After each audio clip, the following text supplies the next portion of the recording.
Bon, on est en train d'appeler M. Jean-François Dubois.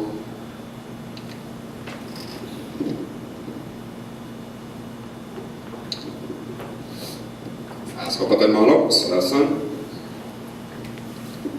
Oui, M. Jean-François Dubois? Oui. Bonjour, Jean-François Fortin, procureur du peuple du grand jury du peuple du Canada. Je voudrais maintenant vous mettre sur haut-parleur pour que vous puissiez vous adresser aux gens de la Cour et puis au public. Et puis par la suite faire une demande comme vous et moi on en a discuté. Ça ne sera pas tellement long, je vous mets sur haut-parleur, on va vous entendre après. Ah, c'est ça, peut-être le haut-parleur. Oui, bonjour. Bon, ça sera pas long. Je passe le téléphone puis le micro à Jacques-Antoine Normandin, président du tribunal. Oups, un fil de Paris. Et voilà, ça sera pas long.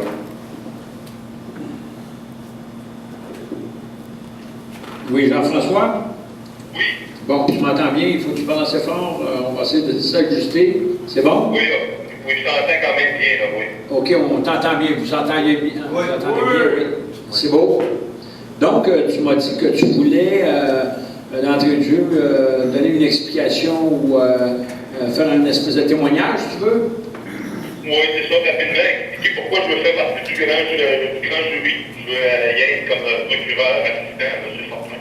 OK. Je voudrais justement vous dire pourquoi un peu ça m'intéresse ça, mais pourquoi je ne veux plus faire affaire avec des tribunaux conventionnels comme la Cour du Québec, la Cour supérieure, par exemple.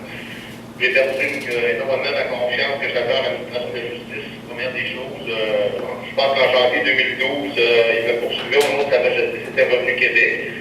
Et puis ils m'ont dit dans ce même dossier-là que la reine n'avait plus de juridiction ici au Québec. Donc,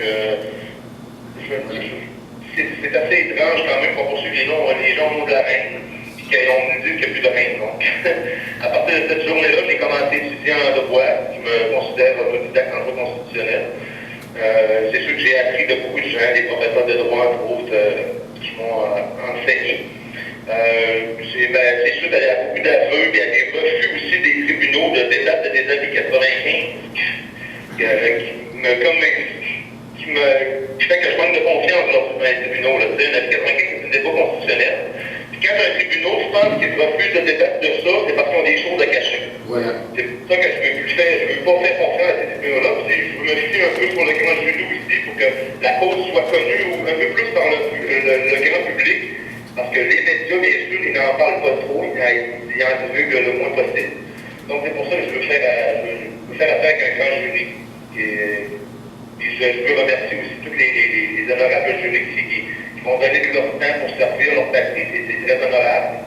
En espérant aussi que tout se fasse de façon impartiale, le plus possible, c'est certain, il faut que ça se fasse dans les règles de l'art.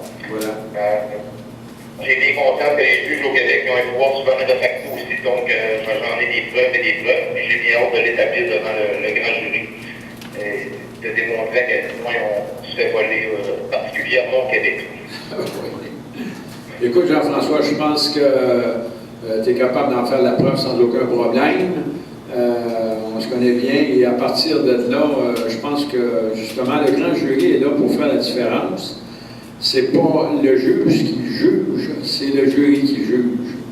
Donc, je suis ici pour faire des recommandations, pour donner certaines instructions.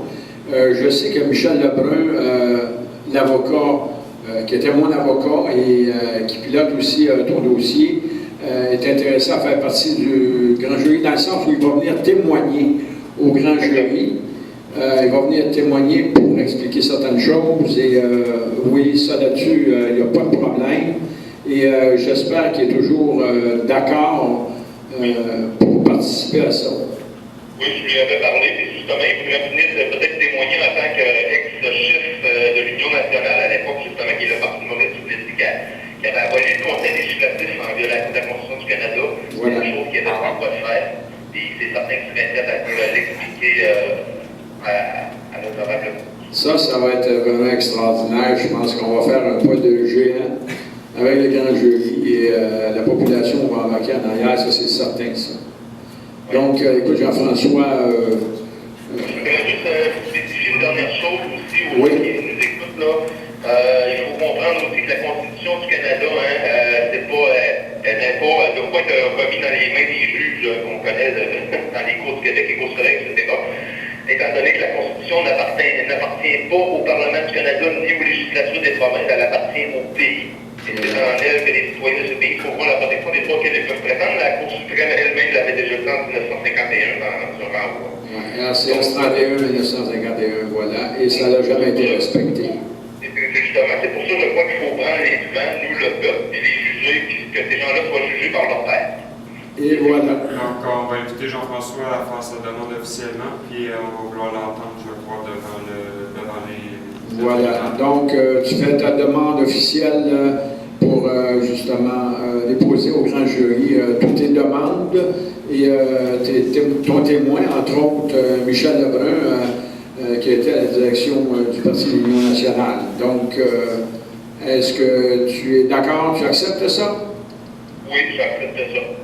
Donc, tu acceptes bras grand ouvert, avec grande générosité, et je pense que c'est généreux de ta part de Régent et de Michel Lebrun, de vous joindre aussi au grand jury pour pouvoir aider aussi le grand jury dans toutes les causes qui s'en viennent aussi.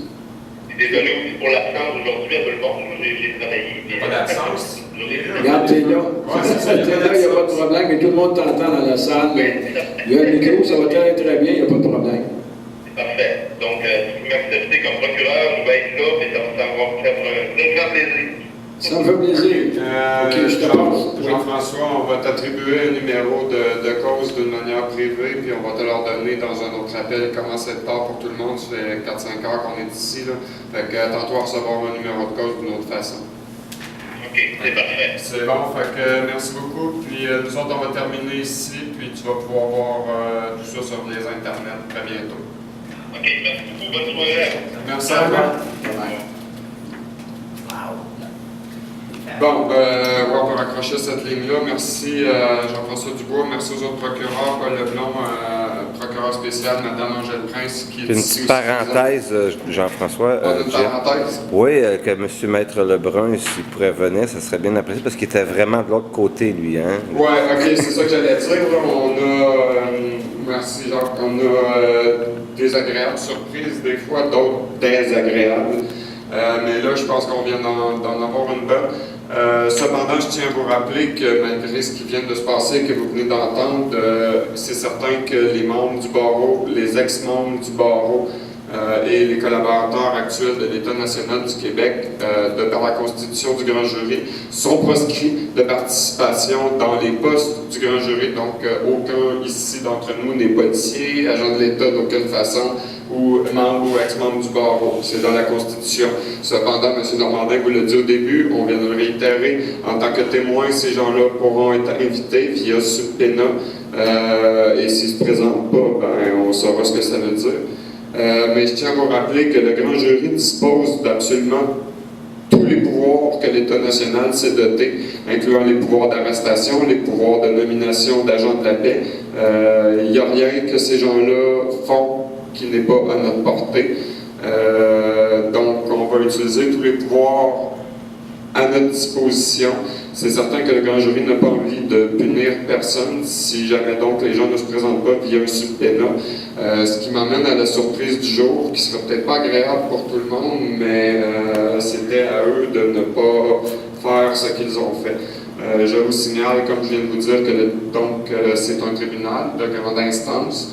Le seul et unique qui pourrait arrêter ça légitimement est un dénommé Dieu.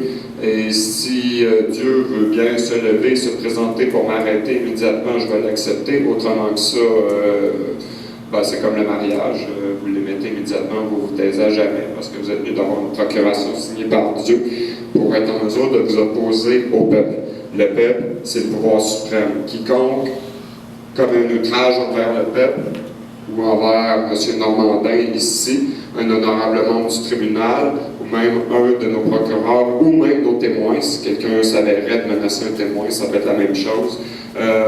On déposera des accusations d'outrage au tribunal envers ces gens-là et on prendra les mesures appropriées pour que cessent ces activités-là. Mon nom est Jean-François Fortin, je suis procureur du peuple et je dépose devant vous une demande introductive devant M. Normandin, en espérant qu'elle va être acceptée, pour déposer des accusations d'outrage au tribunal envers Chantal Minot et Richard Adam. pour leurs activités qui seront prouvées devant vous d'avoir tenté de démolir les honorables membres du grand jury, étant donné qu'ils ne peuvent pas s'en prendre au tribunal et ils nous ont fait des accusations qui seront présentées devant vous. M. Normandin, en tant que procureur du peuple, je vous demande d'accepter la déposition d'outrage au tribunal envers Chantal Minot et Adam Richard. Écoutez, je trouve ça un petit peu spécial parce que vous savez que j'ai été quand même, j'ai fait la cible de beaucoup de commentaires sur plusieurs sujets. Je vais vous dire franchement, je suis un peu réticent à sa demande. Par contre, je ne peux pas refuser parce que je suis le président, c'est pas moi qui juge. Donc, je pense que c'est au jury à décider cette chose-là. Moi, je vais tout simplement continuer ce que veut faire le procureur dans ce dossier-là. Je ne peux pas le refuser, il n'y a pas question de refuser ça. La seule chose qu'il y a, c'est que le temps qu'on va perdre là-dessus, à mon avis, je pense qu'avant de prendre ce dossier-là, il y a beaucoup de dossiers importants à passer. Et pour moi, c'est très secondaire ce que les gens peuvent dire sur moi. Vous savez, ça fait plus de 25 ans que je fais ça. Si je n'ai pas mis 200 000 $ de ma poche là-dedans, je n'ai pas mis un sou. Vous comprenez? Je ne me gêne pas pour vous dire que si ce n'était pas de m'occuper de ma mère de 90 ans, je serais à l'accueil Bonneau. Puis je ne m'en gêne pas pour le dire. Donc, vous savez qu'aujourd'hui, quand on regarde des balivernes à gauche et à droite de certaines personnes qui ont des choses à dire contre nous, qui nous accusent de toutes sortes de choses, vous savez, moi, première des choses, quand il y a des accusations comme ça, lui ou elle ou n'importe qui trouve toutes sortes de moyens publics et les médias se gavent de ça. Vous comprenez? Et moi, je ne veux pas que les médias se gavent d'une poursuite judiciaire contre certaines personnes présentement à notre égard, qui auraient des choses à dire contre nous et qui pourraient éventuellement alimenter les médias d'information. Je ne sais pas si je me trompe, mais comme je dis, je ne le refuserai pas, mais je pense qu'il y a des choses importantes à régler avant ça.